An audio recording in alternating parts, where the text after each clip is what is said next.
One thing that people know about me is that I like gaming, and in particularly I really enjoy RPG games and cozy games.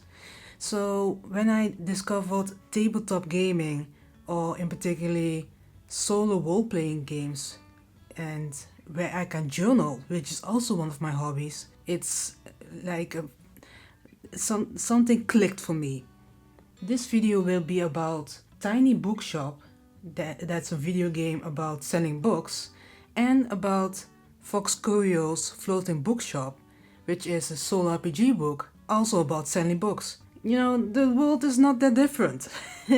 So let's talk about it. So what is a solo RPG journaling game? So in short, it's similar to a D&D, if you know what it means, Dungeons and Dragons, and choose your own adventure games. It's a tabletop role-playing game where there are games that you can play on a table, I guess, and you can play as a role play as a character going on an adventure. You can play with friends, which is more common, but you can also play the games in solo. And solo RPG also has their own categories, which is solo journaling games. That's one part of it. So that's that niche within a niche. That's basically what I'm talking about. These games basically have several things in common, like they will help you decide why you wanted to sell books. You both have a bookstore within a vehicle. So one is a floating bookshop in a boat, and another is in basically a trailer, and you travel within the region to sell books. And within the regions you can you can talk to locals, you can create friendships. The customers can get recommendations, and they get to decide whether they like the book or not. You have a limited amount of books you can sell, and you can restock new books. You can extend the books in the future, and you can have extra items that can help you through your journey, and they have their own benefits. They both have weather predictions and events, and the events and tasks can be different depending on which area you're in and the time period. And it's overall very relaxing and cozy game experience for both of them. There are some differences. In tiny bookshops, most games are based on real life books, with a few exceptions, and you can recommend specific books based on what the customer needs. Fox Curio focuses more on the prompt of the customer that you can pick with your cards, and you find their personality, and then you can throw dice to pick a genre that's randomized. So then you can decide for yourself if it suits them or not. After the day ends, in Tiny Bookshop, you get to choose what type of books you want to restock based on 4 boxes filled with books. You don't know what you're gonna get exactly, but you can guess based on the description of the box. Funnily enough, the video game also has a journal where you can track your friends and the information and the side quests you've taken on. The Tiny Bookshop does have seasons and items you buy around the time. I tend to prefer Fox Curio's system of having events, since it has its own seasons and the weather and events are influenced by it. So let me show you quickly. Let me see. So this is basically, for example, a weather.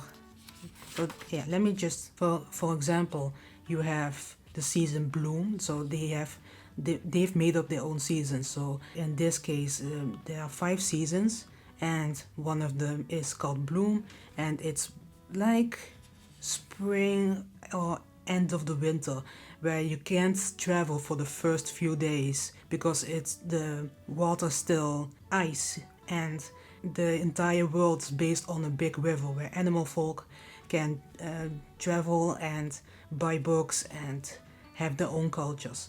So I can't travel. You can see the different types of events that's going on, and each season has their own quirks and their own weather tables, and the type of you have several book orders and their own festivals. So there are some type of events that's going on. And also depending on where you are, so this is the place where you can travel. So this is the world, and this is the villages you can travel in.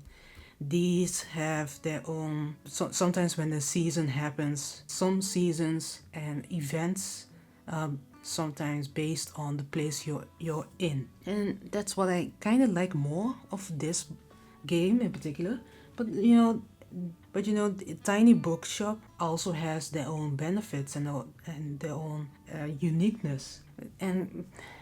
But I still like Tiny Bookshop since it has their own benefits, their own quirks, and it's more accessible, I guess. So because sometimes it can be overwhelming if you're not used to stuff like this. But both of them are fairly easy to understand, in my opinion, personally. So let's just hop in and explore the mechanics that I can borrow, because this game they both sell books. It's not really that complicated, but I like the idea of going into depth into one book, into one game, and then you go out of your way to explore different ways of playing or adding more stuff to it. But if this is the first video you've watched from me, I recommend you to go to the description box after this video to really explore the game itself first, so that it might it might get a bit complicated if you add additions before you even start the game. So what kind of mechanics can I pick? Since I can't mod a video game, it's easier for me to adjust the journaling game. And one thing that I like to borrow, for example, is the books in Tiny Bookshop. And the books in Tiny Bookshop the most are based on real life books. Some of them are fake, but most of them are based on real books, and there's a lot of variation, and the different genres really makes it extensive and enjoyable. And what I also like is that you don't need to read the books themselves in order to recommend them to the customers. In the game, you get a decent description of the books themselves, and also even if the customer says like, oh, I want a book similar to this book, the game lets you have a description of that book as well. But what I like is Tiny Bookshop has a wiki, a fan wiki, and they have listed out all the books that in the game, and I will put it in the description box. And I really like going through them and just see whether I can put some of the genres of this book, and then let me see, for example, in this season in Tiny Bookshop you have book genres, and there are 20 of them. And in Fox Curio's floating bookshop you have book genres that you can throw dice to get the result that you can recommend to the customer, or you can change it up for yourself. But either way, for this case it's poetry. So instead of doing this, I can also pick like 5 books of the genres of Tiny Bookshop themselves, and that with Tiny Bookshop their genres is more limited. There are less genres available in Tiny Bookshop, so I can't do one-on-one, but their genres sometimes still has a variety of books that sort of suits it, but not completely. But either way, it doesn't matter. I can just pick and choose some of them and then add to some of the book genres so that I can recommend specific books. I can also pick books that I've read myself to recommend to customers. But I also have small miniature books that I've bought recently, and it's a great way to be immersive in the game.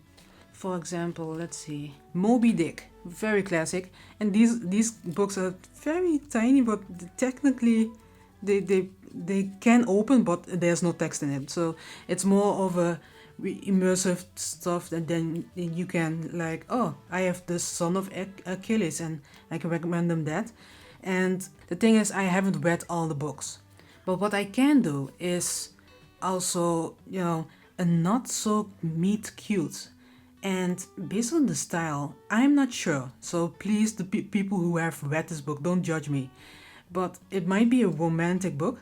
There, there is a some of the books do have a description, but it's so tiny, I'm barely able to read it.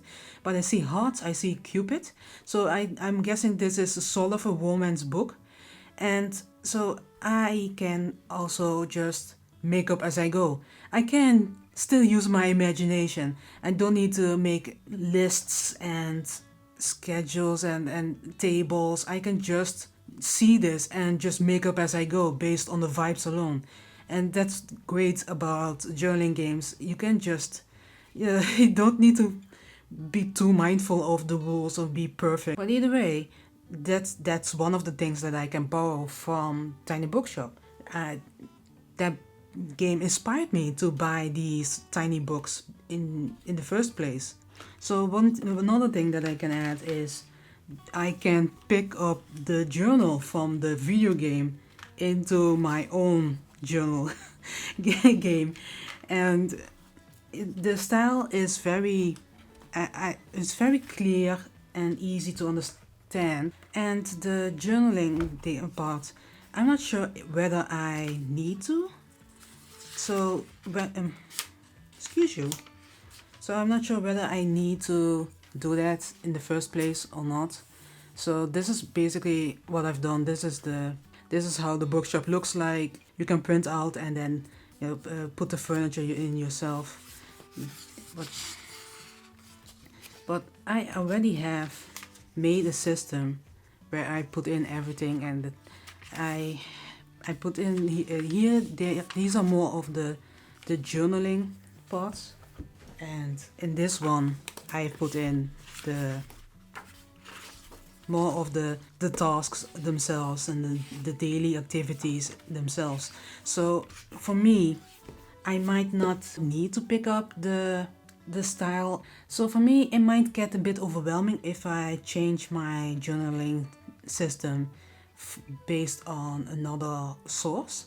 But I do feel like there are some inspirations that I can pick from, like for example the friendship. So this game already has the friendship, the customer profile, but I really like how it looks like in Tiny Bookshop. Another thing that I want to talk about is a small thing, that is the soundtrack.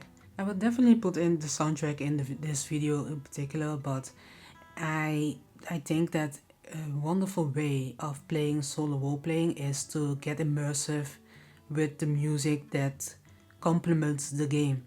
So a game that's specifically made to sell books, and it's a calming, cozy game, should be able to suit the game that's about selling books in a cozy manner. So that's perfect, right? So in general, this is how I tend to get inspiration from different sources. In this case, one source, and a source that's very similar yet from different worlds that people might not realize that they have more in common than you think. And even though I set up the differences, they aren't really that different. There's still some differences, but at the end of the day, most of these are just a way to chill and to relax and have fun. And with journaling, I have a bit more freedom than what the developer wants me to do. But if you're playing a video game, it's also a great way to not really think about things. So they all have their own benefits. It depends on the mood you're in. So I tend to play both. I like the balance of it all. I like the balance of playing a video game if I want to, and decide when I don't want screens that I can just simply choose not to and still have fun.